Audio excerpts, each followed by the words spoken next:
बेटा वो स्विच निकाल दें वहाँ से, वो बोर्ड निकाल दें बस। Thank you. सेल्फ इंडक्शन में हमने क्या देखा कि अगर हम कोई कॉइल ले लेते हैं और कॉइल को जैसे ही हम बैटरी को ऑन करते हैं, करंट जाता है इसके अंदर, तो इसमें एक क्या पैदा होता है, इंड्यूस्ड ईएमएफ, बैक ईएमएफ, जो कि आपके लगाए हुए करंट की या ईएमएफ की डायरेक्शन को अपोज करता है। करंट ऐसे जा रहा है, इंड्यूस्ड ईएमएफ की डायरेक्शन इस तरफ है, ठीक है ना। क्यों हुआ ऐसा? जब इसके शुरू में करंट कितना है, 0। आपने स्विच को ऑन किया, स्विच ऑन किया तो करंट स्टार्ट्स इंक्रीजिंग, करंट बढ़ा तो क्या बढ़ा, मैग्नेटिक फील्ड बढ़ी, मैग्नेटिक फील्ड बढ़ी तो क्या बढ़ा, फ्लक्स बढ़ा, फ्लक्स बढ़ा तो फ्लक्स चेंज हुआ तो d phi by d t क्या होता है, ईएमएफ। लेकिन इसमें साइन माइनस का भी होता है। साइन माइनस का क्या बताता है कि जो भी इसके अंदर फ्लक्स के चेंज होने का कारण है उसको अपोज किया जाएगा। और कारण क्या है, स्विच का ऑन होना, करंट का बढ़ना, तो ये कोशिश करेगा करंट ना बढ़े, तो ये अपने अंदर एक इंड्यूस्ड ईएमएफ पैदा करेगा जो हमारे अप्लाइड ईएमएफ को अपोज करेगा। लेकिन उसके बाद क्या होगा, करंट हो जाएगा मैक्सिमम, करंट मैक्सिमम हो जाएगा, करंट कांस्टेंट हो जाएगा, कोई दिक्कत नहीं है। फिर उसके बाद बैक ईएमएफ खत्म। उसके बाद आप स्विच को क्या करोगे, ऑफ करोगे। अब जो फ्लक्स इसके साथ एसोसिएटेड है, इट स्टार्ट्स कोलैप्सिंग, वो फ्लक्स घटनी शुरू हो जाएगी। फ्लक्स घटेगी, फिर वही फ्लक्स घटी, फिर क्या पैदा हो, ईएमएफ। और ईएमएफ की डायरेक्शन कैसी होगी, अब की बार वो कोशिश करेगा कि करंट उसी डायरेक्शन में फ्लो करता रहे जिसमें कर रहा था। इसे कहते हैं self induction.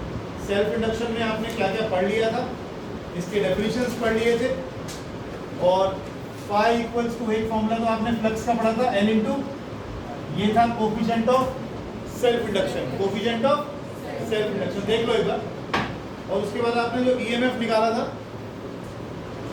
Minus L D I by D, ठीक, ये दो आप करके गए थे यहाँ से। और एल की यूनिट्स क्या थी, हेनरी, एल की यूनिट्स क्या थी, हेनरी। ये जो इंडक्टर है, इसमें इंडक्टेंस क्या है, इलेक्ट्रिकल इनर्शिया, इलेक्ट्रिकल इनर्शिया। चलिए आगे लिखेंगे थोड़ा सा। आज हमने इस आर्टिकल में पहली बार तीसरी चीज पढ़नी शुरू करी है। अब आप देखो आपने क्या क्या पढ़ लिया। आपने एक डिवाइस पढ़ा था चैप्टर इसके यूनिट के शुरुआत में, रेजिस्टर, जब आपने 12th शुरू करी थी। इसकी प्रॉपर्टी क्या थी, रेजिस्टेंस। आज पहली बार कॉइल को नाम दिया आपने इंडक्टर, इसकी प्रॉपर्टी क्या है। इससे पहले आप एक और पढ़कर आए थे चैप्टर में, इसकी प्रॉपर्टी क्या थी। ये तो डिवाइसेस है और वो उनकी प्रॉपर्टी है। तो ये तीनों के तीनों अगले चैप्टर में खूब तंग करेंगे। LCR, L मतलब इंडक्टर, C मतलब कैपेसिटर और R मतलब रेजिस्टर। ये तीन चीज़ों हैं, तीनों चीज़ें आएंगी। अब तक के चैप्टर में आपने अभी तक ऑल्टरनेटिंग करंट का यूज़ नहीं किया। अगले चैप्टर से आपका ऑल्टरनेटिंग करंट शुरू होएगा, तब आपको समझ में आएगा कि इसमें कैसे कैसे काम करता है। ठीक, लिखो जरा, self inductance of a long solenoid, self inductance of a long solenoid.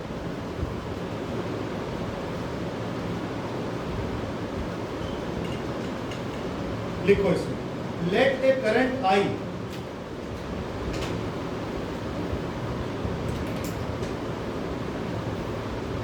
flows into a solenoid. Let a current I flows into a solenoid. Full stop. Magnetic field set up in it. Magnetic field set up in it. क्या था solenoid के अंदर magnetic field का formula, बोलो। आदित्य बंधु, गंदी बात, mu not an आई, और ये एन क्या था, number of turns per unit length into I, mu not an I. Solenoid के अंदर मैग्नेटिक फील्ड का फॉर्मूला, टॉरॉइड के अंदर कितना होता था, यहाँ पे अलग शेयर। यहाँ केमिस्ट्री अच्छी हो नहीं करना चाहिए ना, बैठना चाहिए। इशारे भी समझते हो दूसरे के, स्माइल भी समझते हो दूसरे के। जहाँ बैठ जाओ, अरे यहाँ आ जाओ, उसके पास मत, नहीं अड़ेगा, नहीं अड़ेगा, तू बैठ के देख। वैसे भी ये ट्रांसपेरेंट है, कोई दिक्कत नहीं। इसको कैपिटल आई लिखो। आज पास में है बिल्कुल मेरे दिल के करीब, आज ये सब चीज रिकॉर्ड नहीं करवाता है। आगे लिखो therefore flux linked with back पीछे रखते, बैक का क्या करें, flux linked with each turn of solenoid, दिख रहा ना, thank you. Flux linked with each turn of solenoid कितना होगा भावना?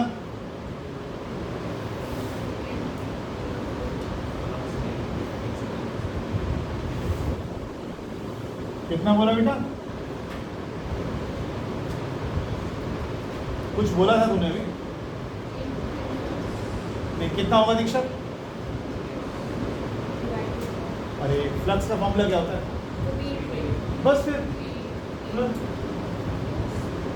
Flux linked with each turn of solenoid B into A, flux linked with all turns of solenoid NB तो सब कर चुके थे पहले। और B का फॉर्मूला आपको मालूम है, B कितना है, mu naught N by L I into A, तो mu naught N square AI by L।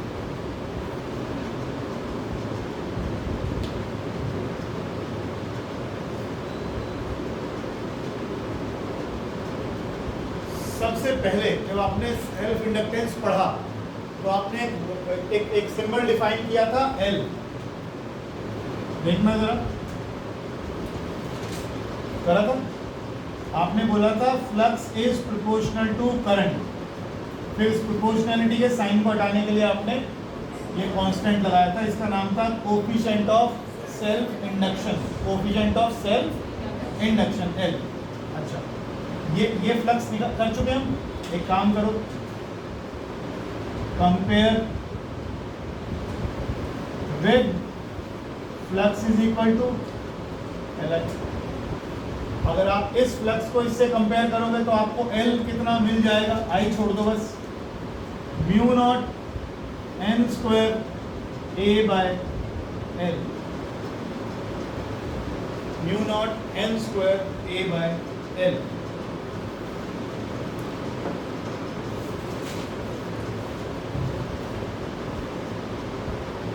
एक बार आर्टिकल का नाम दोबारा पढ़ लो। अगर हमारे पास इंडक्टर है या क्या कहते हो सोलेनॉइड है, तो उसके अंदर सेल्फ इंडक्शन का वैल्यू कितना आता है, mu naught N square A by L। और आप इस L की वैल्यू को बढ़ाने के लिए, अगर इस फिलहाल हमारी सोलेनॉइड कैसी थी, एयर कोल्ड, कैसी थी, एयर कोल्ड, मतलब इसके बीच में क्या है, हवा। अगर हम यहाँ पर कोई सॉफ्ट आयरन का रॉड डाल दें जिसमें म्यू की वैल्यू इससे ज्यादा हो, तो ये वैल्यू क्या लिखी जाएगी, म्यू, तो ऑब्वियसली क्या बढ़ जाएगा, ध्यान रखिएगा इस चीज, ठीक है।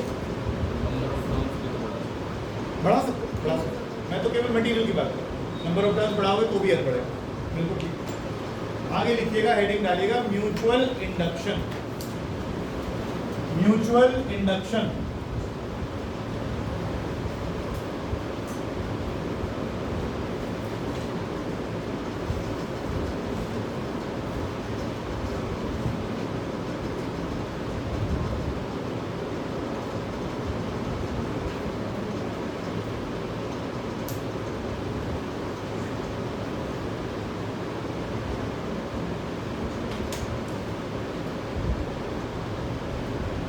बनाइए,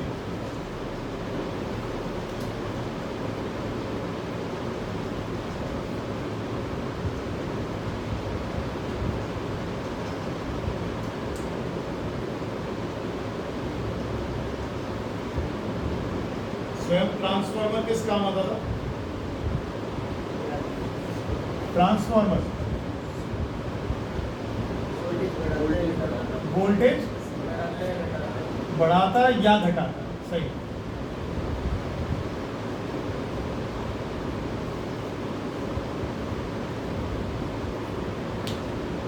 इसमें लिख लेना P का मतलब है प्राइमरी कॉइल और S मतलब secondary coil. Primary coil, secondary.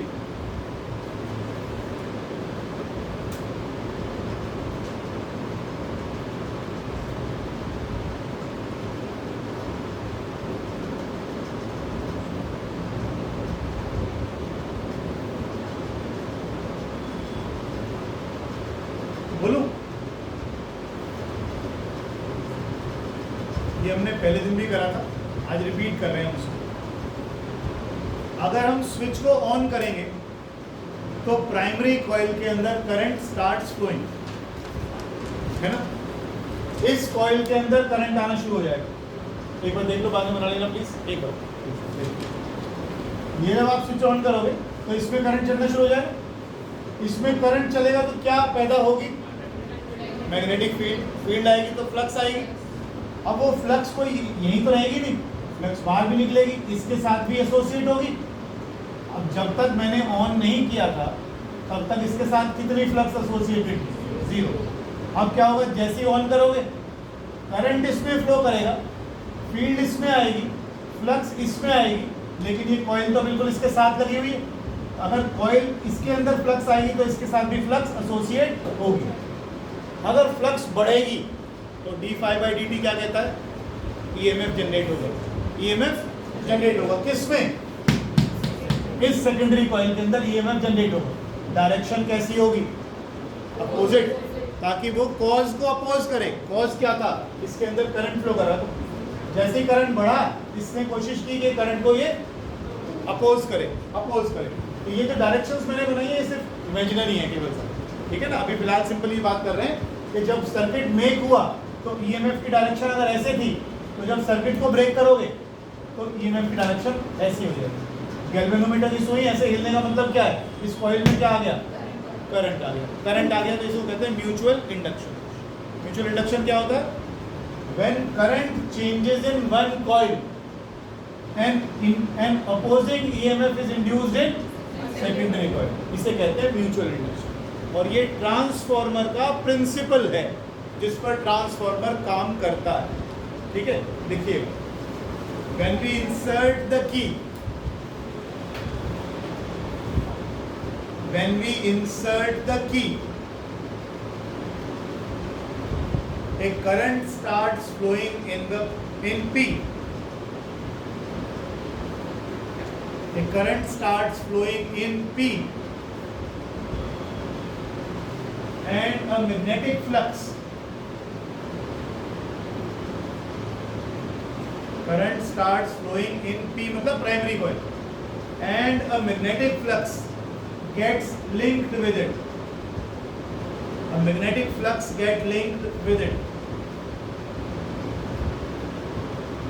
Full stop. This magnetic flux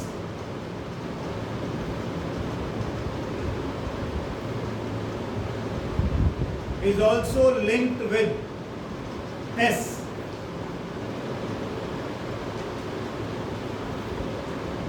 And therefore an EMF is set up in it, and therefore an EMF is set up in it whose direction क्या लिखा है? Flux linked with S, therefore an EMF is set up in it. Therefore, ठीक है, in a whose direction is opposite to that of applied EMF. Whose direction is opposite to that of applied EMF.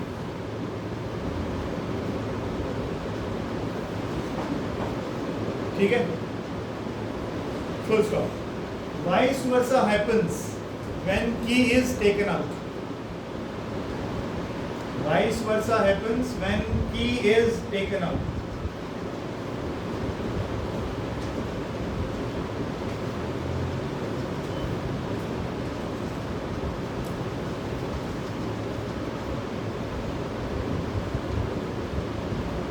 Definition of mutual induction.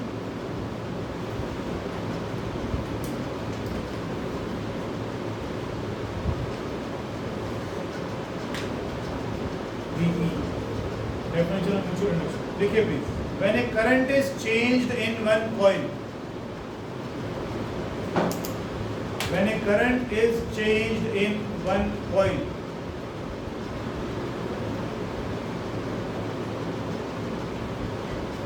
An opposing EMF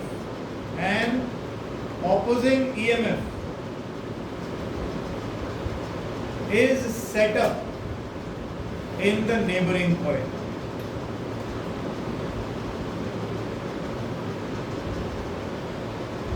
An opposing EMF is set up in the neighboring coil. This is called mutual induction. ये किसका principal बताया था मैंने?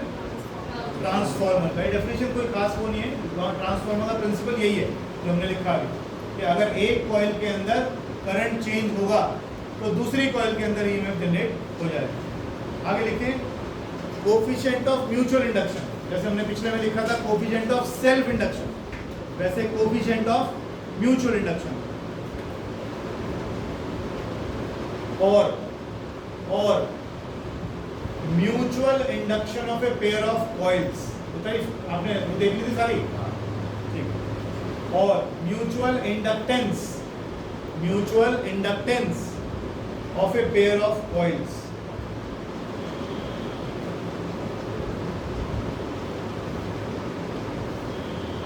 जैसे आपने self induction में किया, यहां पर भी यही बताओगे आप, फाई इज प्रोपोर्शनल टू आई।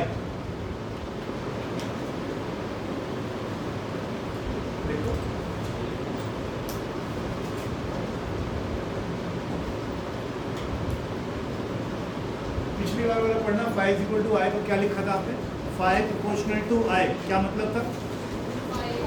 एक कॉइल में जितना करंट पास करोगे उतनी ज्यादा फ्लक्स एसोसिएट हो जाएगी, यही पढ़ा था ना। अब की बार क्या लिखना चाहिए? फाई क्या है और आई क्या है?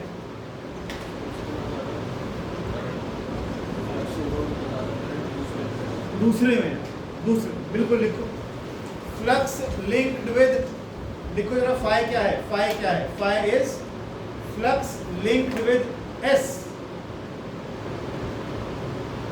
Flux linked with s when current I flows in P। Secondary के साथ जो फ्लक्स एसोसिएट हुआ ये वो है कब? जब प्राइमरी में I करंट फ्लो किया।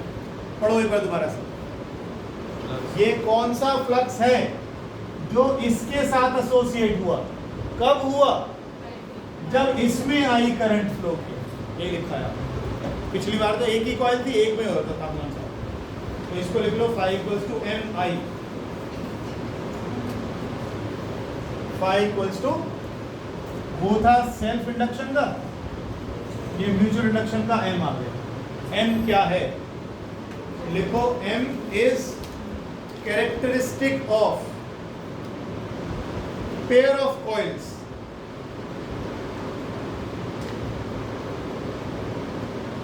M is characteristic of pair of coils and it is called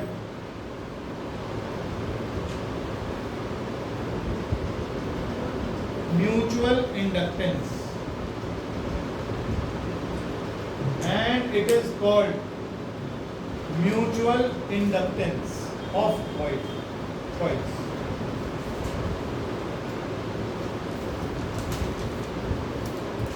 पिछली बार आपने इसके बाद क्या डिफाइन करा था? L। चेक कर लो, कंपैरिजन में आसानी रहेगी याद करना। तो पिछली बार आपने इसको लिखा था M equals to L equals to 5/I। अब की बार M आ गया 5/I। लिखो जरा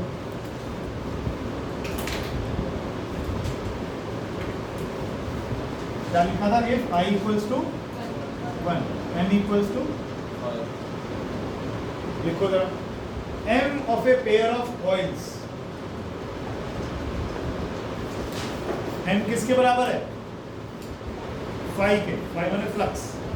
m of a pair of coils is the flux linked with the coil, linked with the coil। भूमिका क्या लिखना चाहिए आगे? क्या लिखना चाहिए आगे?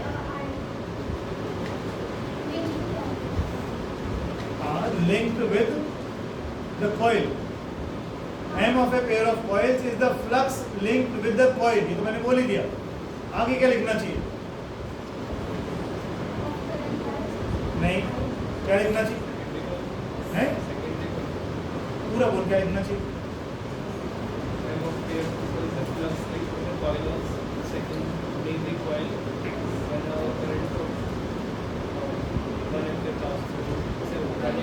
ठीक, ये वो m क्या है? m of a pair of coils is the flux linked with the coil. ये कौन सी फ्लक्स है जो कॉइल के साथ लिंक हुई? कब? जब उसकी पड़ोस वाली कॉइल के अंदर यूनिट करंट पास हुई, एक दूसरी वाली कॉइल के साथ फ्लक्स एसोसिएट हुई, ये m उसके बराबर है। कब कब एसोसिएट हुई? जब यूनिट करंट उसकी नेबरिंग कॉइल में फ्लो कर। लिखो, when unit current flows in the neighboring coil, when unit current flows in the neighboring coil। जैसा कि देखने से पता लग रहा है, इसकी यूनिट्स वही आएंगी, 1 हेनरी, फ्लक्स की यूनिट, करंट की यूनिट, तो वही सेम यूनिट आ गई इसमें, 1 हेनरी आ गई। और हमने ये भी लिखा था हेनरी बड़ी यूनिट है, हेनरी बड़ी यूनिट है, उसको यूज नहीं करेंगे, मिली या माइक्रो यूज करेंगे। ठीक है,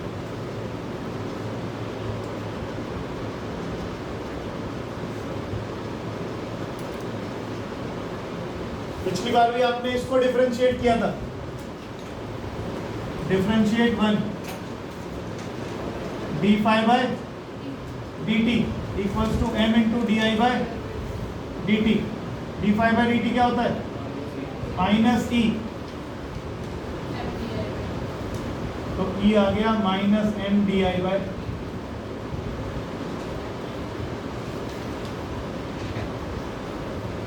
जैसे सेल्फ इंडक्शन में किया था, वैसे यहां एक बार और डिफाइन कर सकते हो। अभी आपने आप करना होमवर्क, डिफाइन m।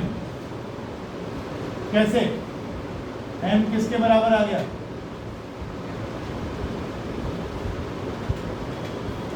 देखो जरा, एल में करा था क्या? ऐसा कुछ करा था ना? चेक करो, एल में भी आपने डिफाइन करा था, चेक करो क्या करा था ना, D I by d T.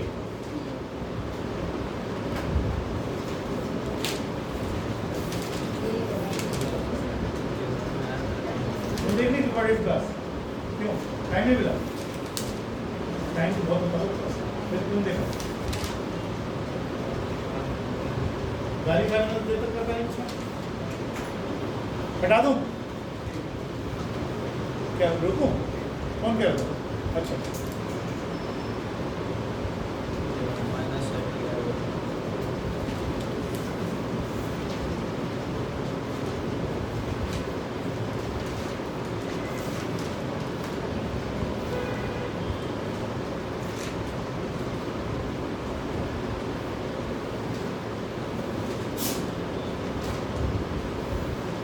ज़्यादा ठंडा हो गया, इसी बंद करो क्या? अब देखो, ये जो कॉइल्स की ओरिएंटेशन है, ये कई तरीके से रखी जा सकती है। एक कॉइल ऐसे रख दी, एक उसके सामने रख दी।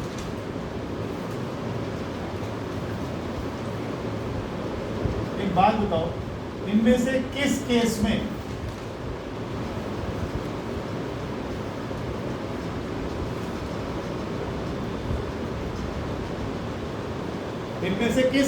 डिग्री ऑफ म्यूचुअल इंडक्शन सबसे ज्यादा होगा? थर्ड वाले। ये क्या कर रखा है हमने, एक स्प्रिंग लिया, समझ लो एक कॉइल लिया, दूसरी कॉइल भी इसके अंदर ही फंसा दी हमने इसको।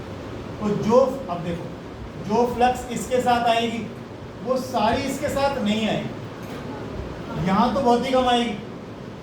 आप सोचो ना, फ्लक्स लाइंस निकल रही हैं उसमें से बाहर, इसमें से फ्लक्स लाइंस निकलेंगी तो कितनी एसोसिएट हो पाएंगी, यहाँ भी निकलेंगी तो कितनी एसोसिएट हो पाएंगी, लेकिन यहाँ देखो इसके अंदर सारी की सारी ही एसोसिएट हो जाएंगी।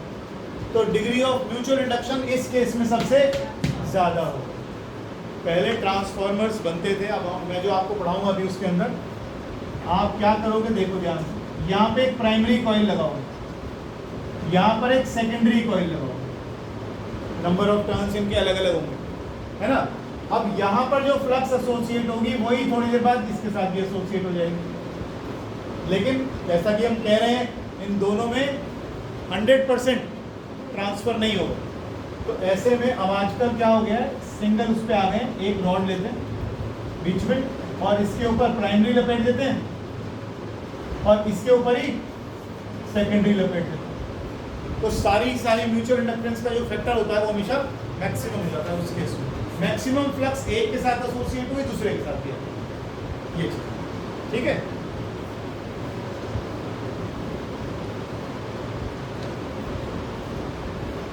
सबसे इंपॉर्टेंट आर्टिकल इस चैप्टर का लिखो जरा, एग्जाम में बहुत आता है और तुम्हें समझ में आना चाहिए अच्छे से। Mutual induction of a pair of coils, mutual induction of a pair of coils.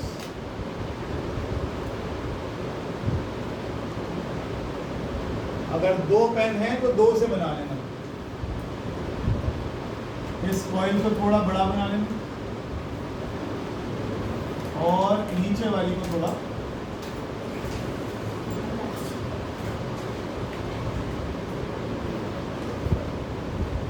ठीक, बराबर साइज नहीं बनाना, ऊपर वाला थोड़ा बड़ा ही बनाना।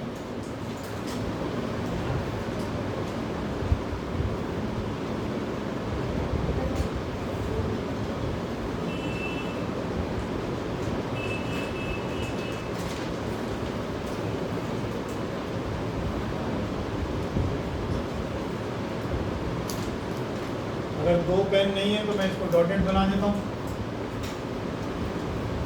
वो तुम देख लेना अपने आप।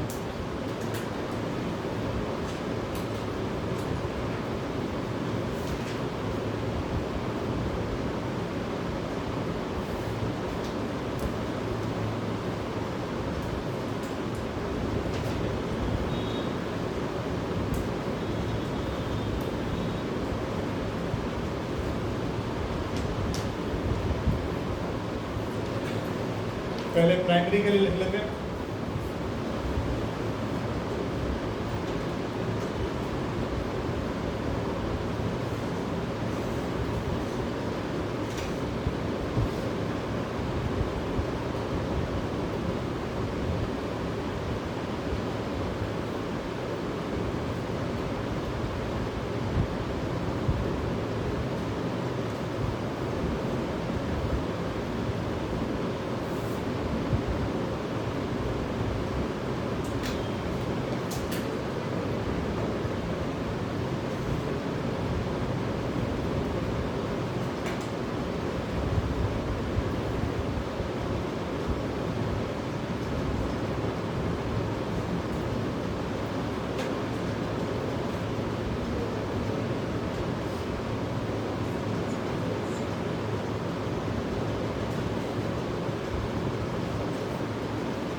कॉइल्स की एक्सिस हमने कैसी रखी है, सेम कॉमन रखी है, एक बड़ी कॉइल ऊपर और छोटी कॉइल उसके अंदर।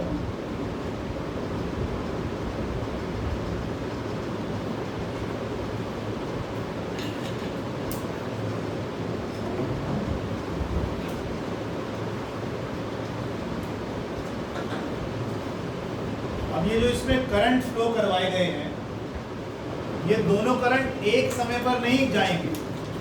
पहली बार आप सिर्फ प्राइमरी में I1 करंट फ्लो करवाएंगे, फिर दूसरे केस में आप सेकेंडरी में I2 करंट फ्लो करवाएं। तो ये बारी बारी से होंगे, एक साथ दोनों में करंट नहीं है। आप जानते भी हो, म्यूचुअल इंडक्शन पढ़ रहे हैं। म्यूचुअल इंडक्शन में एक कॉइल में करंट डालोगे तो दूसरी में फ्लक्स वगैरह आएगा, है ना, एसोसिएट होगा, ईएमएफ जनरेट होगा। फिर दूसरी वाली में आप करंट डालोगे तो पहली वाली के अंदर चेक करोगे, तो म्यूचुअल इंडक्शन निकालना है ना। तो इसलिए ये जो I1 और I2 है बारी बारी से इसमें करेंगे। तो पहला लिखो case 1। Case 1, when current I1 flows through the primary coil, when current I1 flows through the primary coil,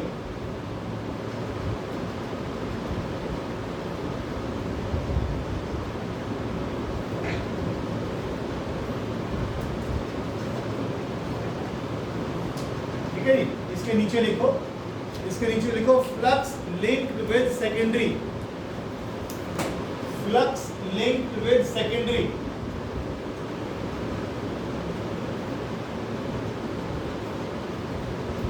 इसको इक्वेशन नंबर 1 डाल दो।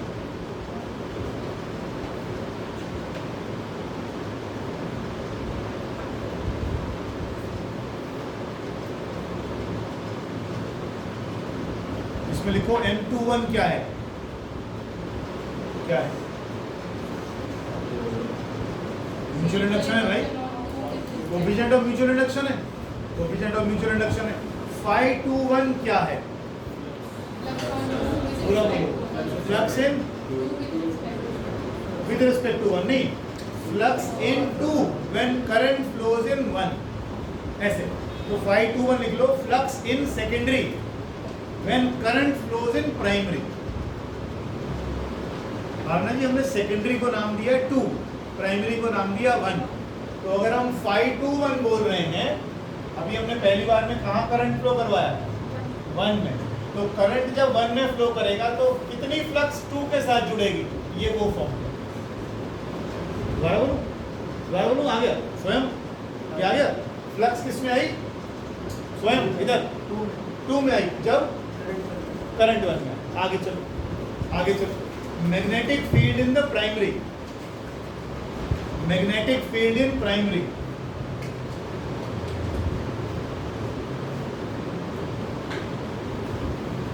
सोलेनॉइड के अंदर मैग्नेटिक फील्ड का फॉर्मूला क्या होता है? Mu not an I.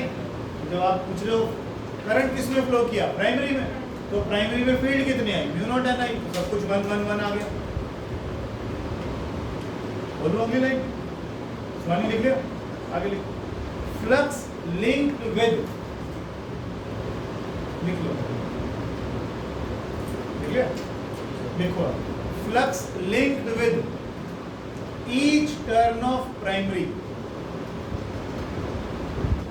Each को सर्कल कर लेना। Flux linked with each turn of primary equals, equal to का sign, flux linked with each turn of secondary. जितनी फ्लक्स हर टर्न के साथ प्राइमरी के एसोसिएट होगी उतनी ही सेकेंडरी के साथ भी होगी, क्योंकि they have a common axis. दोनों कॉइल्स एक के ऊपर एक ओवरलैप सी हो रही है ना। तो जो फ्लक्स एक के साथ एसोसिएट होगी वही फ्लक्स दूसरे के साथ भी एसोसिएट हो जाएगी। आगे लिखो, और वो किसके बराबर आएगा? अभी जो आपने लिखा इक्वल्स टू V1 इंटू, लिखो, flux linked with each turn of primary, equal to का साइन लगाया, flux linked with each turn of secondary, equal इक्वल टू का साइन लगाया, V1 into.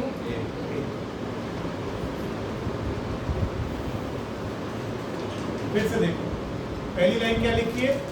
Flux linked with each turn of primary, बस primary. Primary के अंदर flux, flux का formula क्या होता है? फ्लक्स का फॉर्मूला होता है NBA। आप कह रहे हो नंबर ऑफ टर्न, तो अभी ईच की बात कर रहे हो तो 1 हो गया। B इंटू A, सिर्फ प्राइमरी की बात कर रहा हूँ, सिर्फ प्राइमरी। तो प्राइमरी में मैग्नेटिक फील्ड कितनी है? प्राइमरी का एरिया कितना है? तो B1 इंटू। वो अलग बात है कि they have a common axis, तो जितनी फ्लक्स एक के साथ एसोसिएट हुई उतनी ही दूसरे के साथ भी। ये बात समझ में? मान लो इस डॉटेड वाली में से, बीच में से 50 मैग्नेटिक फील्ड लाइन जुड़ रही जा रही हैं, ऐसा मान के चलो। तो ना अगर इस डॉटेड वाले में से 50 मैग्नेटिक फील्ड लाइंस दिखा दी मैंने यहाँ पर, ये डॉटेड वाले में से, डॉटेड वाला कौन सा है? प्राइमरी। प्राइमरी में से कितनी फ्लक्स लाइंस जा रही है? मान लो 50। अब मैं आपसे बता रहा हूँ, पूछ रहा हूँ आपसे मैं, सेकेंडरी में से कितनी जा रही है? 50 ही जाएंगे, 50 ही जाएंगे, हाँ है ना? लिखो।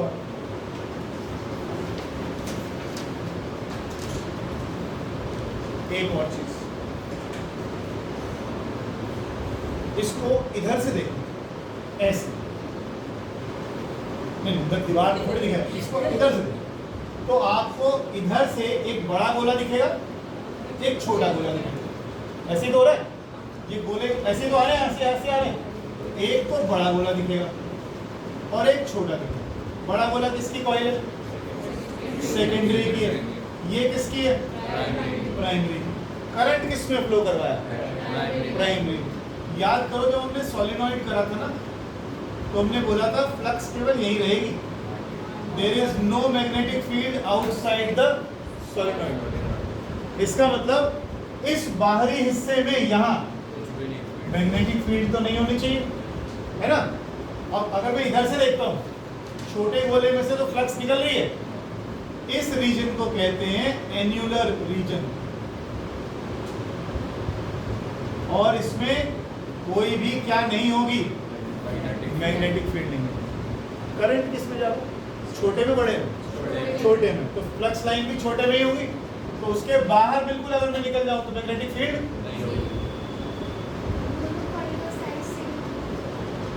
नहीं, दोनों हम लेंगे नहीं। बता दो रिक्वायर्ड नहीं, बताता हूँ। आपने ऊपर देखा, मैंने वहां पर लिखा था एरिया इज नॉट रिक्वायर्ड। ठीक, करते हैं, आगे चलो।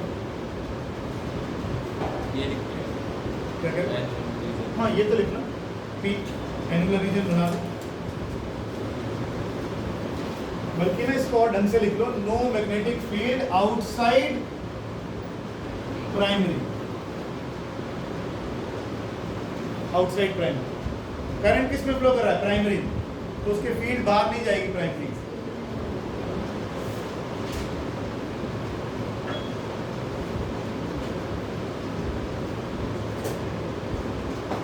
बी ए किसके इक्वल था? Flux linked with each turn of primary and secondary, यही था ना? आगे therefore total flux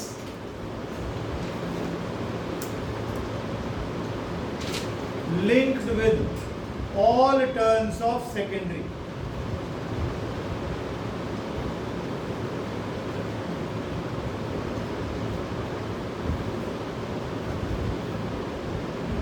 all turns of secondary। एक टर्न के साथ कितना था भाई? क्या लिखा है हमने? Total flux linked with all turns of secondary. Secondary में कितनी टर्न्स हैं?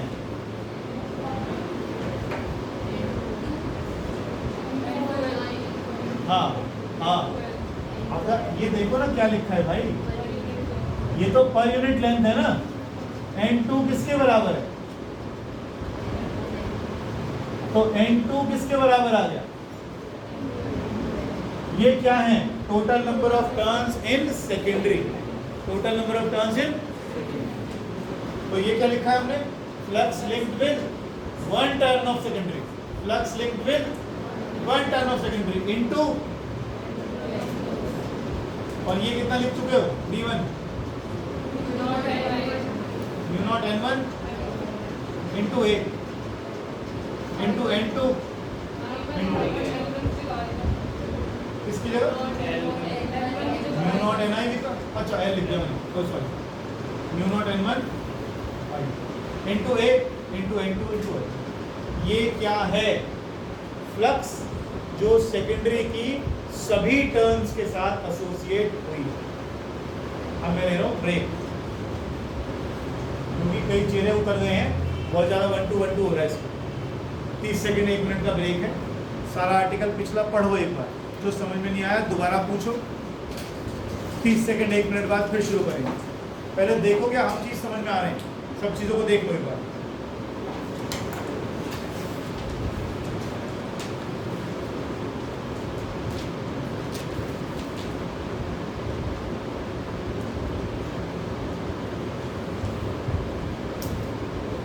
एक मिनट पूरा कर लेता हूँ, एक मिनट। ये लिख लिया,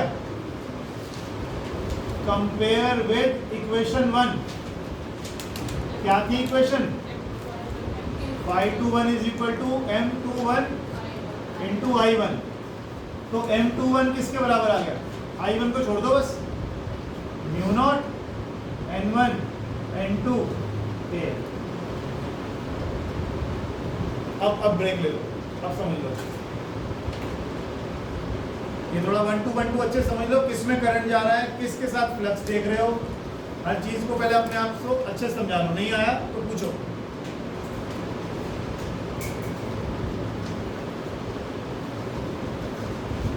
म्यूचुअल इंडक्शन होता है जब एक कॉइल के अंदर करंट चेंज हो, फ्लक्स चेंज हो, तो दूसरी कॉइल के अंदर भी ईएमएफ जनरेट होता है, इंड्यूस होता है।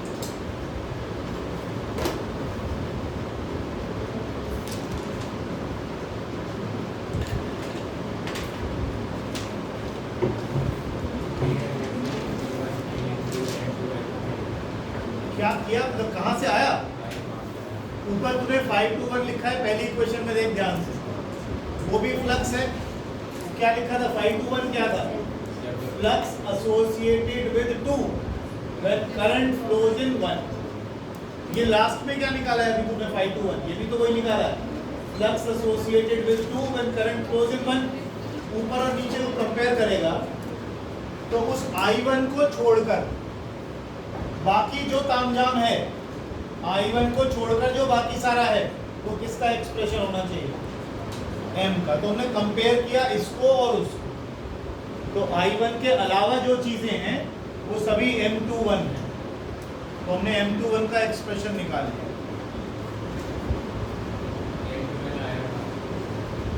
N2L कहां से आया? सबसे ऊपर देख, अभी हमने क्या बोला था कि एक टर्म के साथ कितना एसोसिएटेड है, तो आपने बोला B1 इंटू ए, है ना। एक के साथ अगर B1 इंटू ए एसोसिएटेड है तो जितनी, अगर 100 टर्म हुई तो 100 इंटू हो जाएगा, लेकिन 100 मुझे दे नहीं रखा, तो सेकेंडरी में ऊपर देख क्या लिखा, कैपिटल N2 क्या होता है, कैपिटल N क्या होता है?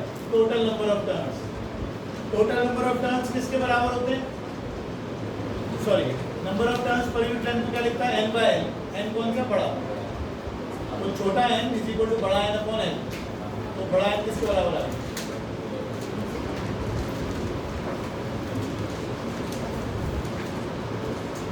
एक्चुअल में जब हम सोलिनॉइड पढ़ते हैं, टॉरॉइड पढ़ते हैं, तो इस बात से कोई फर्क नहीं पड़ता है 100 टर्न है कि 500 टर्न। फर्क पड़ता है कि 1 मीटर में या 1 सेंटीमीटर में कितने turn. Number of turns per unit length ज्यादा इंपॉर्टेंट है as compared to total number of turns.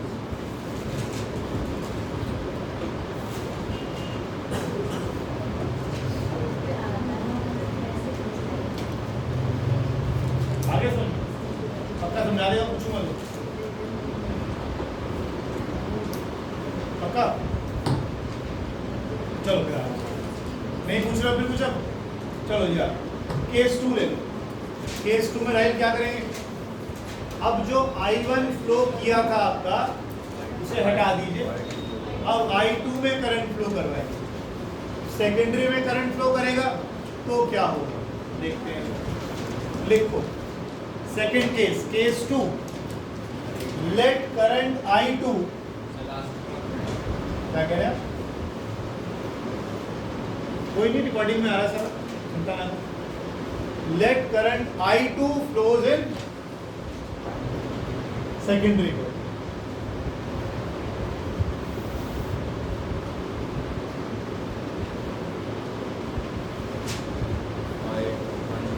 बढ़िया कर रहे हो। 512 equals to M12 into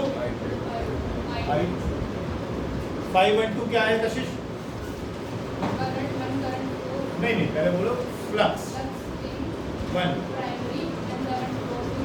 second, flux in 1 when current flows in 2। Current in flux in primary when current flows in secondary. ठीक है, आगे फिर क्या निकाला था हमने पिछले बार यार? Magnetic field. Magnetic field 2 number में म्यू नॉट N2 I2।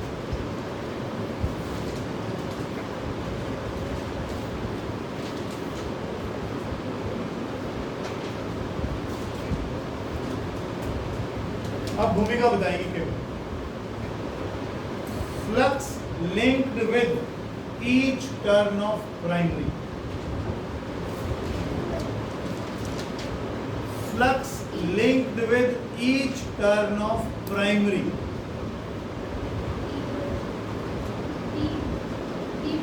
चालाकी नहीं। B2A। अब A क्यों? A तो बड़े वाले का एरिया लेना चाहिए था, वो तो दिया नहीं मैंने आपको। B बड़े वाले का एरिया तो दिया ही नहीं मैंने आपको, तो B2A कैसे बोल रहे हैं? मैंने क्यों बोला वही तो पूछना है। B2A बता रही गुड़िया, बताओ भी क्या करेंगे? स्वयं बता दे रहे, तेज लड़का है। हाँ सर, नाराज हो गए, अलग बिठा दिया, दोस्ती करता, तलाक थोड़ी करवा दिया। तुम तो ऐसा हो गया जिससे पता नहीं तेरी मैंने गर्लफ्रेंड छीन ली। अरे भाई बैठ जाओ, उसके गले में लटक के। बेटा क्या कर, मास्टर का काम ही है, ऐसे ही मैं तो ब्रेकअप कराता रहता। चल नीचे जाके गले मिल ली हो ना इससे, बिल्कुल आराम से इसका बैठ के आइसक्रीम खा के अभी तो मेरे साथ दोस्ती रह थोड़ी देर, 1.5 घंटा बोला रही। वैसे तो नहीं करेगा। क्लास 10 किसका है भाई? अब नहीं उठ सकता। बताएं प्लीज, बताएं। नहीं देखो देखो, सुनिए, देखो कोई नहीं, चेयर नीचे जाके तेरा आज बोल रहे हो, फिर भी खिला के लाऊंगा। ऐसे थोड़ी हो, ऐसे नाराजगी थोड़ी होगी। इतना प्यारा बच्चा है, आ जाइए यशमीन, उसे गुजर नहीं हुआ, तू परेशान होगा। देख अब ध्यान, करंट किस में फ्लो हुआ? बड़े वाले में। बड़े वाले में करंट फ्लो किया तो इस पूरे बड़े के अंदर क्या आ गई? Magnetic field. अब मैं थोड़ा डायग्राम खड़ा कर रहा हूं, यहां से लेकर और यहां तक लगातार इसमें से क्या निकलेंगी? फील्ड लाइंस निकलेंगी ना, इसमें से फील्ड लाइंस निकलेंगी। लेकिन क्या ये सारी फील्ड लाइन प्राइमरी वाली के साथ एसोसिएट हो रही है? नहीं। अगर इसके साथ 100 निकल रही है तो इसके साथ तो उतनी निकलेगी जितना इसका एरिया है। छोटी वाली के साथ कितनी फील्ड लाइंस निकलेंगी? जितना उसका एरिया है ना। अगर इसमें से 100 निकल रही है, मैंने क्या करना है? प्राइमरी के साथ कितनी है? केवल इतनी। इसीलिए एरिया सिर्फ किसका चाहिए? प्राइमरी का। हमें सेकेंडरी का एरिया नहीं चाहिए। मैं दोबारा बोलूंगा, फिर समझेंगे दोबारा से। राइट को समझ में नहीं आया? लिखो जरा, flux linked with each turn of primary। Flux linked with each turn of primary equals to क्या लिखूं? B2 into A, और B2 किसके बराबर आ गया? Mu naught N2 I2 into A। चाहे कितनी भी फील्ड लाइन सेकेंडरी के साथ एसोसिएटेड हो, प्राइमरी से तो उतनी ही होंगी जो उसके एरिया में से निकलेंगी, और उसका एरिया ही इंपॉर्टेंट है ना। इसीलिए इसी का एरिया चाहिए मुझे। देखो, जब करंट छोटी वाली में गया तो भी फ्लक्स केवल छोटी वाली के अंदर ही रही, और मैं आपसे पूछूं उस टाइम बड़ी वाले के साथ कितनी फ्लक्स निकल रही है, तब भी तुम छोटी वाली का एरिया बोलोगे। अब बड़े वाले के अंदर करंट जा रहा है, फ्लक्स छोटी वाली के साथ कितनी एसोसिएट होगी? जितना उसका एरिया उस हिसाब से। तो एरिया तो एक ही का चाहिए मेरे को, छोटी वाली का, उसे कुछ भी नाम दे दो, ठीक है? नहीं समझ में आ रहा? छोटी वाली का एरिया, इसीलिए हमने लिखा ही नहीं बड़ी वाली का। लिखो आप, total flux linked with all terms of, लिख लिया था, अच्छा मुझे लगा पिछला कुछ समझ में नहीं आया। Total flux linked with all terms of primary, कितना लिखूं? ये वाला तो आ गया सिंगल टर्म के साथ इंटू n1 इंटू l, तो 512 आ गया mu naught n1 n2 al into, और कंपेयर किससे करेंगे? 512 से, जो कि m12 इंटू i2 है, तो आपका m12 कितना आ गया? Mu naught n1 n2 a into, और ये किसके बराबर आ गया? सेम ही आ गया, सेम आ गया, तो इसका मतलब m12 और m21 सेम ही है।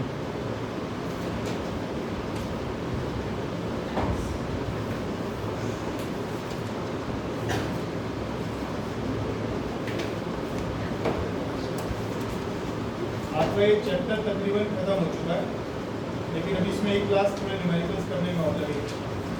हेडिंग डालिएगा, लास्ट आर्टिकल है, energy stored in an inductor. Energy stored in an inductor,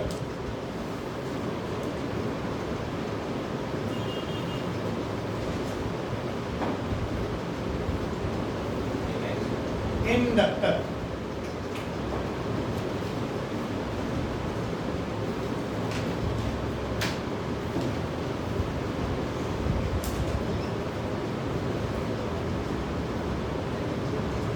लिखें।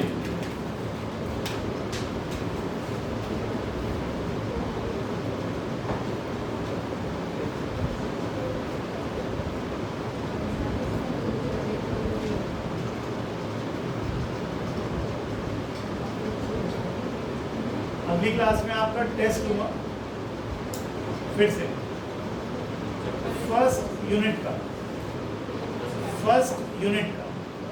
पूरी यूनिट, हाँ याद है? ठीक है, आएंगे। फर्स्ट चैप्टर नहीं, फर्स्ट यूनिट, पोटेंशियल, कैपेसिटेंस, सारा कुछ,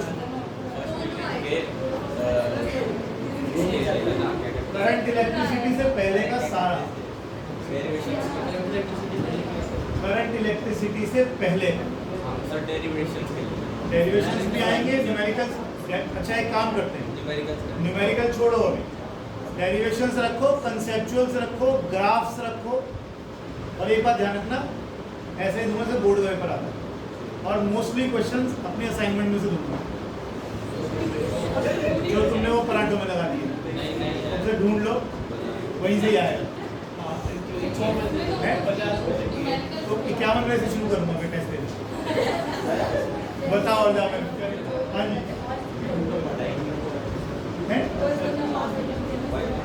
क्या हो गया? सारी छुट्टियाँ निकाल दी तूने, 15 दिन में से टाइम दिया तूने?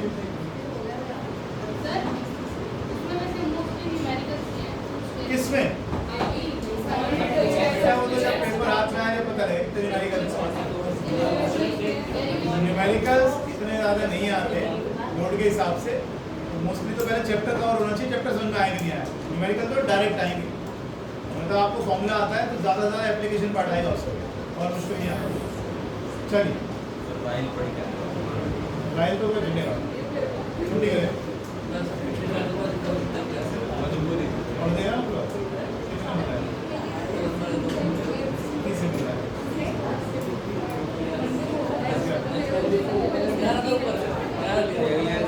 Let a source of EMF, let a source of EMF E, let a source of EMF E be applied across inductor L.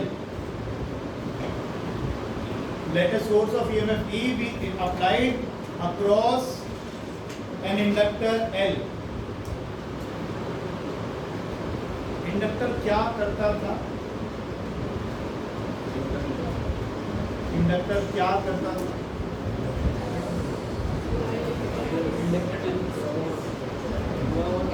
Inductor क्या करता था?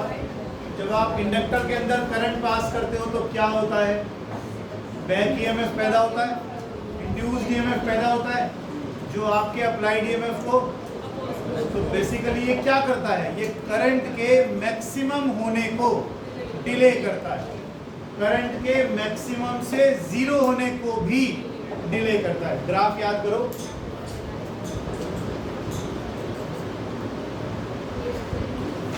करंट मैक्सिमम हुआ, टाइम लग गया, करंट जीरो हुआ, फिर टाइम लग गया। तो ये करंट के मैक्सिमम होने को और मिनिमम होने को या जीरो होने को डिले करता है, डिले करता है। ठीक, चलो आगे चलो।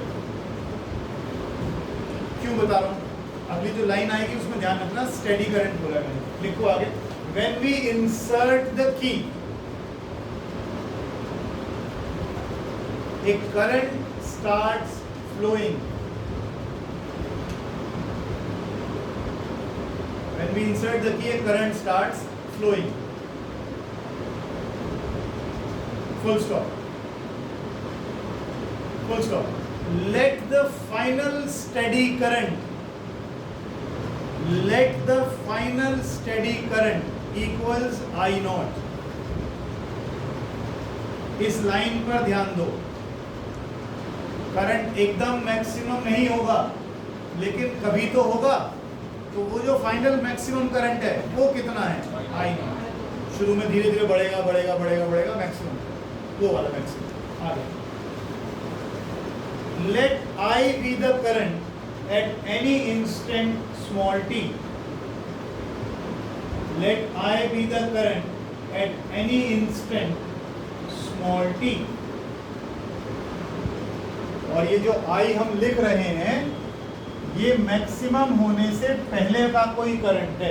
अभी ये मैक्सिमम हुआ नहीं, बढ़ रहा है धीरे धीरे धीरे धीरे मैक्सिमम।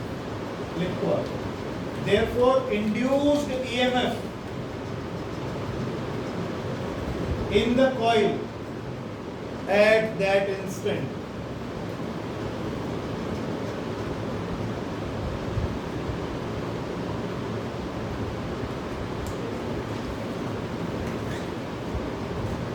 नेगेटिव साइन मैंने इसमें से हटा दिया क्योंकि वर्ड लिख दिया हमने इंड्यूस, तो इंड्यूस का ऑपोजिट ही होता है, तो मैंने केवल मैग्नीट्यूड ले लिया। आगे लिख लिया, energy spent in time dt। जब कॉइल के अंदर इंड्यूस ईएमएफ पैदा होगा तो वो करंट को क्या नहीं होने देगा? मैक्सिमम। करंट को बढ़ने नहीं देगा, रोकेगा, रोकेगा, लेकिन फिर भी ये बैटरी क्या करेगी? एनर्जी खर्च करेगी, जोर लगाएगी और करंट को क्या कर देगी? तो ये जो एनर्जी खर्च करेगी बैटरी, वो ऊपर जाकर कॉइल में स्टोर हो जाएगी। किस फॉर्म में? किस फॉर्म? हीट कभी स्टोर नहीं हो, किस फॉर्म में स्टोर हो जाएगी?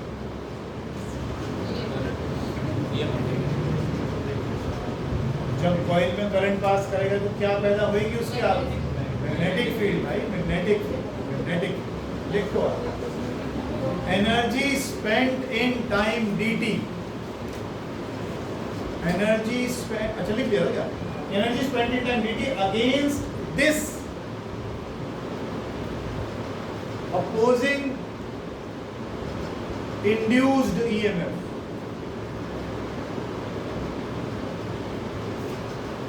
वर्क का फॉर्मूला क्या होता था?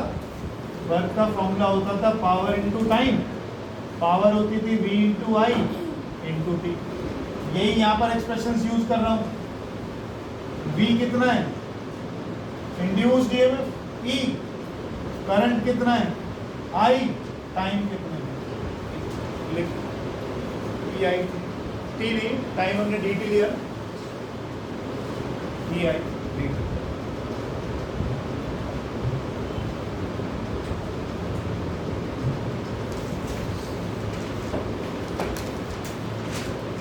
ठीक है, जिंदे हो जाओ। L into d I by d T,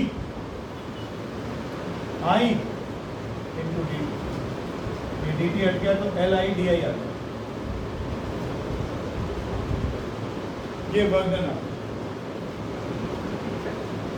current शुरू में कितना था? 0।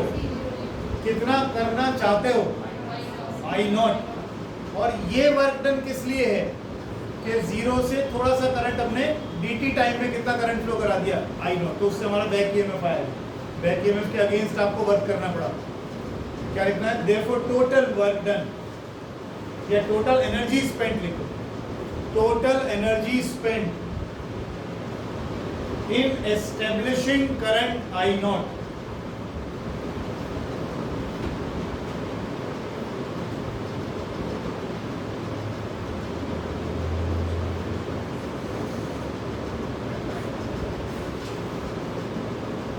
L तो कांस्टेंट है, बाहर कर दें। I का इंटीग्रेशन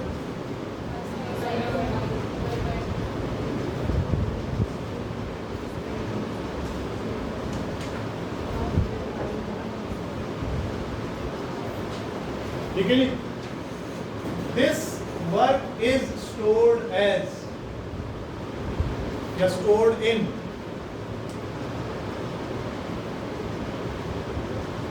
या दिस एनर्जी लिखो, एनर्जी लिख रहे हो ना आप, energy spent bar bar.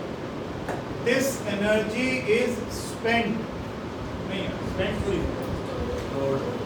This energy is stored in the magnetic field of the inductor।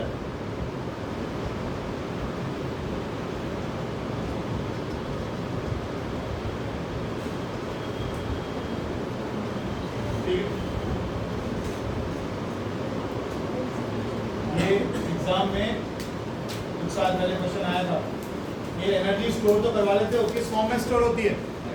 जब आप इसमें करंट पास करोगे तो इसके चारों तरफ क्या इकट्ठी हो जाएगी? Magnetic field. मैग्नेटिक फील्ड कहीं से पैदा थोड़ी होगी, कुछ खर्च करके आई होगी कोई।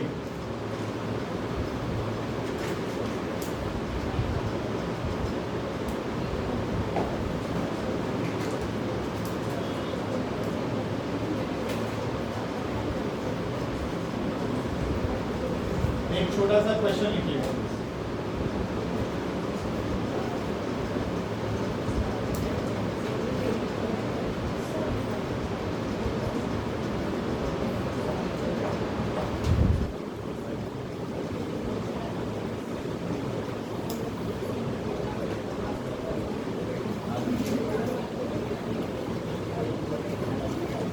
एक वायर है, वायर,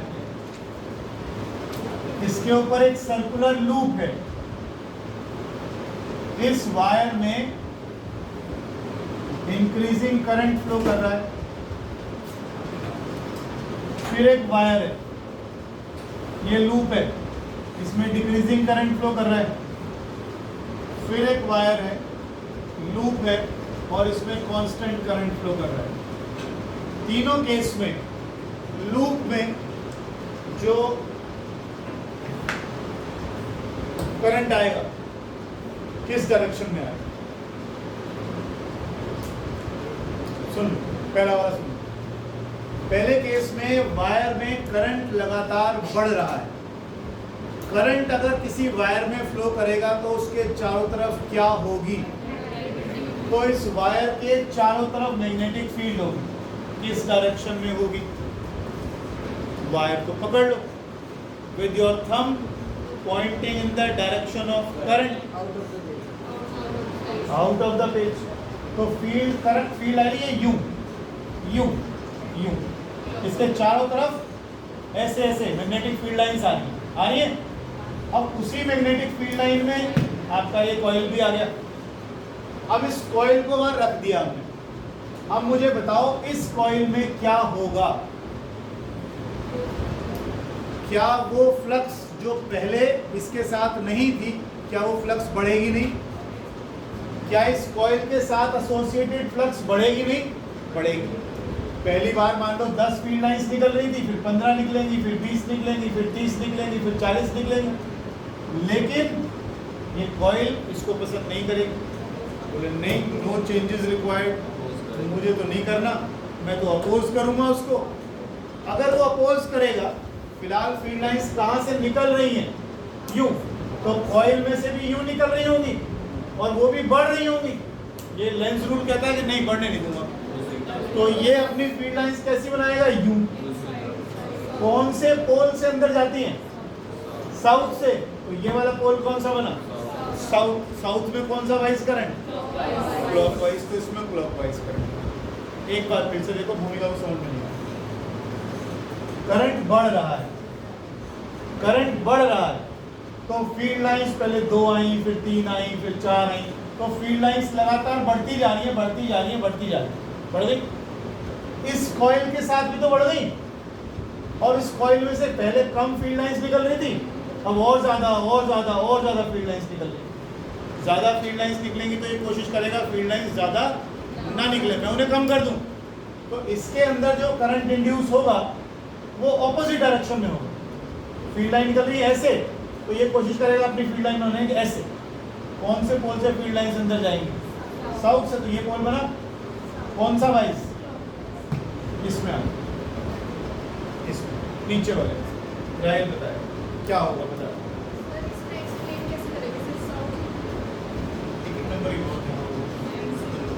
एक एक नंबर की क्वेश्चन। आपको सिर्फ ये लिखना है फ्लक्स अगर आए पूछने को, वैसे कोई पूछता नहीं है कुछ कि इनके साथ फ्लक्स बढ़ेगी ऊपर वाले के साथ, तो ये ऊपर वाला कॉइल क्या कोशिश करेगा कि फ्लक्स ना बढ़े अकॉर्डिंग टू लेंस रूल। ये कोशिश करेगा फील्ड लाइंस बाहर न निकले, अंदर हो जाए। तो अपना करंट इस तरह से चलाएगा कि फ्लक्स फील्ड लाइंस, और जब आप लेंस रूल लिख दोगे, एक नंबर से वाला क्वेश्चन नहीं आता। नीचे वाले में बताइए, सुहानी बताएगी कैसे। कम करंट कम हो रहा है, करंट की डायरेक्शन उस तरह का फील्ड कैसे निकलेगा ना, कैसे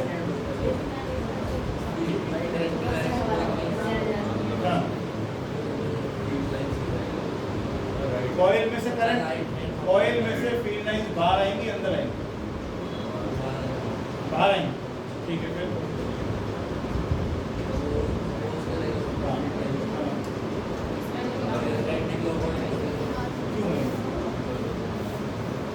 सुहानी बोलो।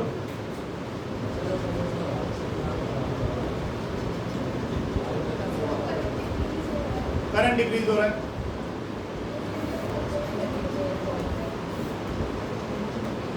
डिप्लोमेटिक दिमाग सपोज तो नहीं ना होता ही बोलो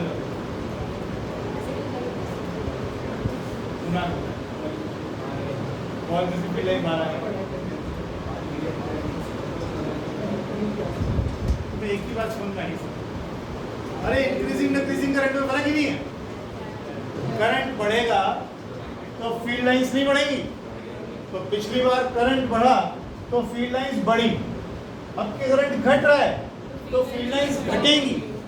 पहले 50 फील्ड लाइन निकल रही थी, अब 40 होंगी, फिर 30 होंगी, फिर 20 होंगी। ये कह रहे क्यों घट रहे हो भाई, क्यों घट रहे हो, मत घटाओ। तो ये कोशिश करेगा ना घटे। तो अगर फील्ड लाइंस यूं निकल रही थी तो ये अपनी फील्ड लाइंस भी ऐसे ही निकालेगा। अपनी फील्ड लाइन कौन से पोल से निकलेगी? नॉर्थ पोल से। तो सामने वाला नॉर्थ पोल एंटी क्लॉकवाइज करेगा। भैया बोलेगा आंसर तो यही बोला था, मैं चला रहा था उल्टा हाथ। फिर से बोल रहा हूँ, तीसरे वाले का जवाब तो मैं दूसरा फिर बता रहा हूँ। करंट घट रहा है तो इसके आसपास वाली फील्ड लाइंस भी घटेंगी, फील्ड लाइंस घटेंगी। ये नहीं चाहेगा फील्ड लाइंस घटें जो मेरे अंदर से निकल कर जा रही है, तो ये अपनी फील्ड लाइंस को उतनी करने की कोशिश करता है, अपने अंदर ऐसा करंट फ्लो करा लेगा ताकि फील्ड लाइंस बाहर को और निकलती जाए और निकलती जाए। कौन से पोल से निकलती है? नॉर्थ। तो सामने वाला पोल नॉर्थ बनेगा तो एंटी क्लॉकवाइज करंट इसमें आ जाए। जीरो नंबर थोड़ी पूछे, हाँ बोल दी थी।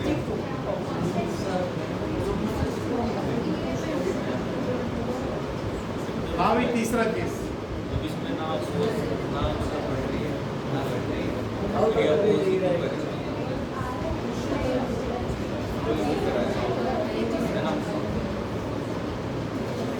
तीसरे केस में करंट है कांस्टेंट, तो आसपास मैग्नेटिक फील्ड भी है कांस्टेंट, न घटेगी न बढ़ेगी, फिर वो काय को कम मिलेगा।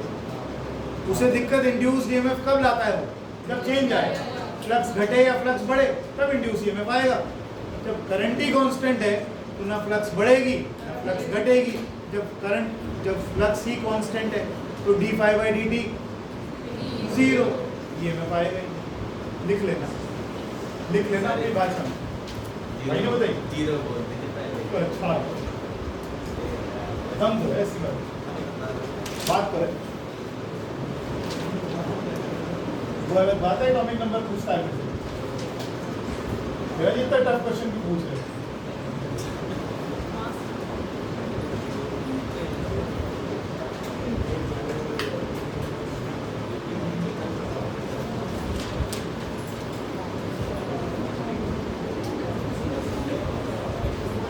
तेरी अवस्था नहीं है, बताऊं कुणाल बेटा एटॉमिक नंबर क्या होता है?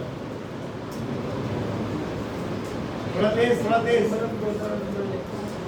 और mass number minus atomic number.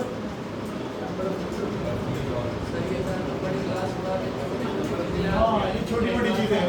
हाँ कमाल है क्या?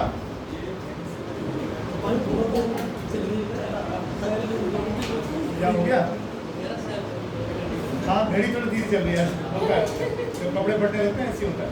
Find current in 20 ohm resistance.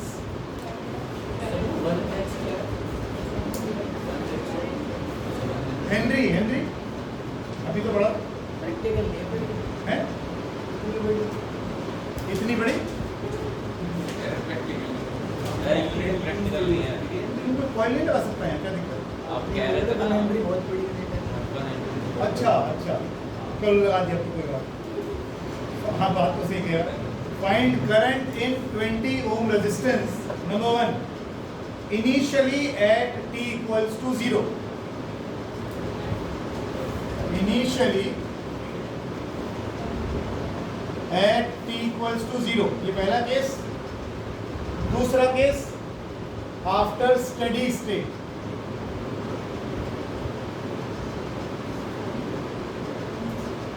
Diksha steady state माने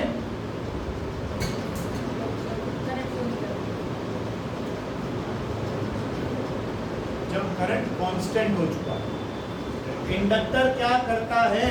फिर वही सवाल, इंडक्टर करंट के मैक्सिमम और मिनिमम होने को डिले करता है। तो इसीलिए जब आप इंडक्टर लगाएंगे तो इंडक्टर करंट को एकदम से मैक्सिमम नहीं होने देगा, और करंट एकदम मैक्सिमम नहीं होगा तो डिले हो। जरा बताइए क्या आंसर है?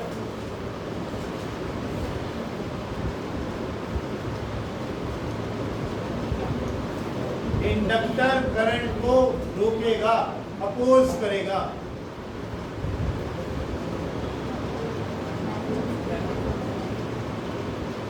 तो पहले आपकी वो आती थी ना चोक कॉइल्स, ट्यूबलाइट में लगी रहती थी बीच में बड़ी सी, चोक बोलते थे ना उसको। उस चोक में इंडक्टर तो लगा रहता है। हाँ अब तो इलेक्ट्रॉनिक आ गई तो इसमें रहा नहीं। इलेक्ट्रिकल वाले में सब में चोक कॉइल लगती थी पहले, पढ़ाते भी थे पहले। बताइए क्या करेंगे? भी पढ़ ले भाई, पढ़ रहा है तो आजकल?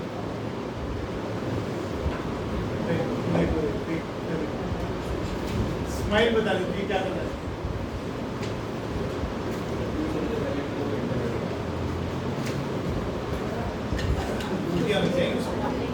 ऐसे करेगा, करो जी करो थोड़ा मैं 2 घंटे पता है कितना होता है? 1 महीने में 2 घंटे होगा, 1 महीने का 2 घंटे होगा।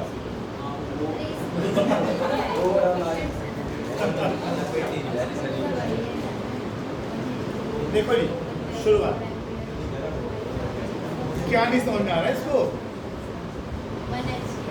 हेनरी इंडक्टर की यूनिट, इंडक्टेंस की। सुन यार रश्मित, सुन बेटा रश्मित सुन। देखो जब आप t इक्वल्स टू 0 पर इसको ऑन करोगे, जैसे ही इसको ऑन करोगे इसके अंदर एक इंड्यूस्ड ईएमएफ पैदा होगा जो कि करंट को इसमें से फ्लो नहीं करने देगा या अपोज करेगा। अगर यहाँ पर ऑपोजिशन रही तो सारा करंट कहां से निकल जाएगा? यहां से निकल जाएगा। भाई ऊपर तो रुकावट कर रहा है, वो नहीं बढ़ने दे रहा करंट को, तो करंट नीचे से निकल जाएगा। अगर करंट यहां से घूम कर गया तो करंट कितना आएगा?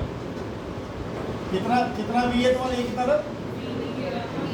अरे नहीं होगा, 2 वोल्ट है, सॉरी, E/R कितना वोल्टेज है? 2, और करंट कितना है? तो 2/30 का मतलब 1/15, इतना एम्पियर का करंट फ्लो करेगा शुरुआत में। उसके बाद ये बैटरी तो जोर लगा ही रही है, फाइनली तो करंट को क्या करवा देगी? मैक्सिमम। आपने क्या लिखा सेकंड केस में? जब स्टेडी स्टेट आएगी, मतलब जब करंट मैक्सिमम हो जाएगा, उसके बाद इसका कोई काम नहीं है।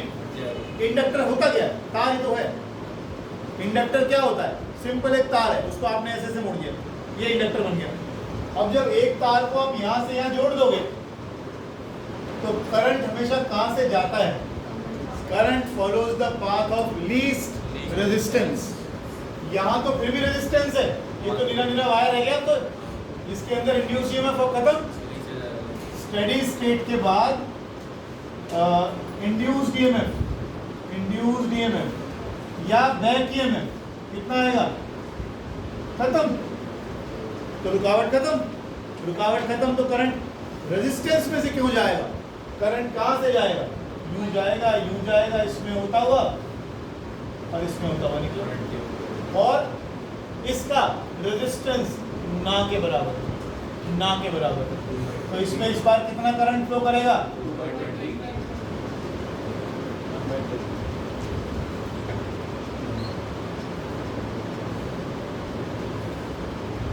2 देखिए, एक बार स्टेडी बैक ईएमएफ कब तक था? नहीं, बैक ईएमएफ तब तक था जब तक करंट मैक्सिमम नहीं हो गया। तब तक वो क्या करता रहा? करंट के बढ़ने को रोकता रहा, यानी इंडक्टर ने करंट के बढ़ने को अपोज किया, डिले कर दिया, उसको नहीं बढ़ने दिया आसानी से। तो कुछ देर के लिए उसने करंट को अपोज किया। तो जब आप t=0 पर स्विच ऑन करोगे तो फिर करंट जब अपोजिशन हो ही रही है इंडक्टर में, तो वहां से क्यों जाएगा? करंट कहां से निकल जाएगा? 10 और 20 वाले में से निकल के आ जाएगा। एक बार स्टेडी स्टेट आ गई, स्टेडी स्टेट का मतलब अब करंट मैक्सिमम होना करंट का बढ़ना रुक गया। अब जब करंट चेंज नहीं होगा तो फ्लक्स चेंज नहीं होगी, फ्लक्स चेंज नहीं होगी तो ईएमएफ नहीं आएगा। तो वो जो इंडक्टर में बैक ईएमएफ था वो बनना बंद हो गया, यानी इंडक्टर ने अब करंट का अपोजिशन बंद कर दिया। अब इंडक्टर केवल एक तार है, तो जो करंट जाएगा बैटरी से वो फॉलो करेगा लीस्ट रेजिस्टेंस का पाथ, तो तार में से निकल जाएगा। वो 10 ओम के रेजिस्टेंस में से क्यों निकलेगा? तो बेसिकली आपने क्या कर दिया? इसको बाईपास कर दिया। किसको? वो कौन सी रेजिस्टेंस को बाईपास कर दिया? 10 ओम को बाईपास कर दिया, यानी वहां पे गया ही नहीं, वो तार में से होता हुआ सीधा 20 में गया। तो इस बार रेजिस्टेंस कितना यूज किया? 20। अभी है एक सवाल और हो जाए। बिल्कुल, मैं कई बार मैं जल्दी छोड़ देता हूँ, 10 मिनट थोड़ा एक बार का सूरज भी सर एग्जैक्ट टाइम एक छोटा सा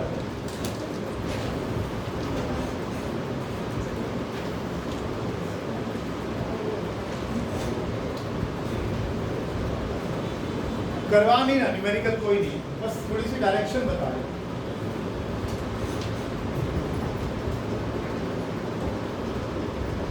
मैं इसको बना भी नहीं रहा हूं, यहाँ दिखाई देता हूं।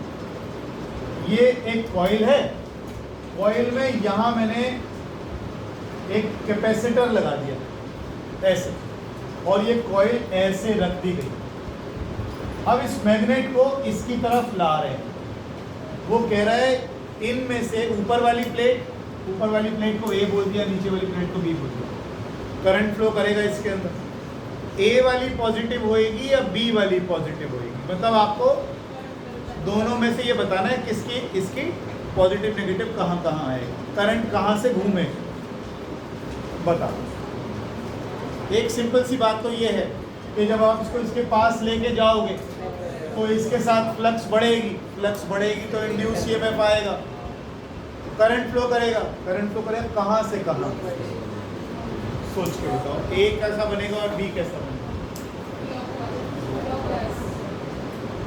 आंसर मिला लेता हूँ बिल्कुल एग्जैक्टली। एक काम करता हूँ, इसको नॉर्थ लेता हूँ, इसको साउथ।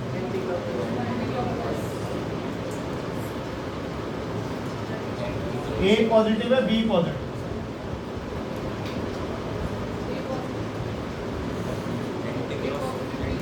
एंटी क्लॉकवाइज किधर से बोल रहे हो? मेरी तरफ से, इधर से। ये ऐसे है और ये नॉर्थ पोल, ये नॉर्थ पोल इधर की तरफ आएगा तो सामने वाला पोल भी नॉर्थ बनेगा। सामने नॉर्थ बनेगा तो एंटी क्लॉकवाइज का मतलब करंट यूं, सॉरी करंट गया यूं, एंटी क्लॉकवाइज मतलब करंट गया यूं, ए पॉजिटिव बी नेगेटिव, क्यों? चल ठीक, जाओ।